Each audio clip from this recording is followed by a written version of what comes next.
সকল জল্পনা কল্পনার অবসান ঘটিয়ে দীর্ঘ প্রতীক্ষার পর অবশেষে কিন্তু অনুষ্ঠিত হতে যাচ্ছে ত্রয়োদশ জাতীয় সংসদ নির্বাচন এবং এই মুহূর্তে আমি কিন্তু উপস্থিত রয়েছি রাজধানীর লালমাটিয়া সরকারি মহিলা কলেজের সামনে। ঢাকা ১৩ আসনের যে সকল কেন্দ্র রয়েছে, যে ১৩৮টি কেন্দ্র রয়েছে, এই ১৩৮টি কেন্দ্রের মধ্যে অন্যতম একটি কেন্দ্র।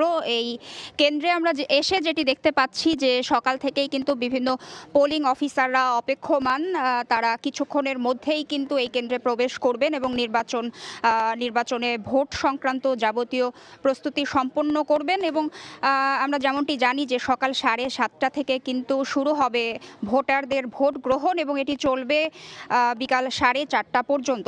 তো একটু যদি বলি, ঢাকা ১৩ আসনে কিন্তু মোট ভোটার সংখ্যা রয়েছে 4,03,174 জন এবং পুরুষ ভোটারের সংখ্যা 2,05,933 জন এবং মহিলা ভোটারদের সংখ্যা 1,97,233 জন।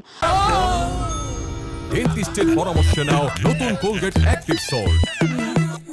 তো এখানে আমরা যেটি জানি যে ঢাকা ১৩ আসনে কিন্তু প্রতিদ্বন্দ্বিতা হচ্ছে মোট ৯ জন প্রার্থীর মধ্যে এবং আমরা যেমনটি দেখছি এখানকার বিভিন্ন ভোটারদের সাথে কথা বলে যেটি জানতে পেরেছি, তারা কিন্তু প্রত্যাশা করছেন একটি অবাধ, সুষ্ঠু এবং নিরপেক্ষ নির্বাচন হবে। এবং আমরা আরও যেমনটি জানতে পেরেছি যে বাংলাদেশ খেলাফত মজলিসের আমির, ঢাকা ১৩ আসনের ১১ দলীয় জোটের প্রার্থী মামুনুল হক, তিনি কিন্তু 8টার দিকে ভোট কেন্দ্রে যাবেন।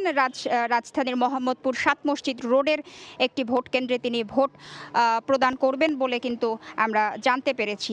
তো যেমনটি আমরা জানি যে আসলে ভোট দেওয়ার যে সময়সূচি, সকাল 7:30 থেকে বিকাল 4:30 পর্যন্ত কিন্তু ভোট অনুষ্ঠিত হবে এবং এই দায়িত্বে যেই সকল কর্মকর্তারা রয়েছেন তারা আমাদের যেমনটি জানিয়েছেন যে এই সময়ের মধ্যেই যদি ভোটাররা লাইনে দাঁড়াতে পারেন, অর্থাৎ উপস্থিত থাকতে পারেন, তাহলে কিন্তু তারা ভোট দেওয়ার সুযোগটি পাচ্ছেন।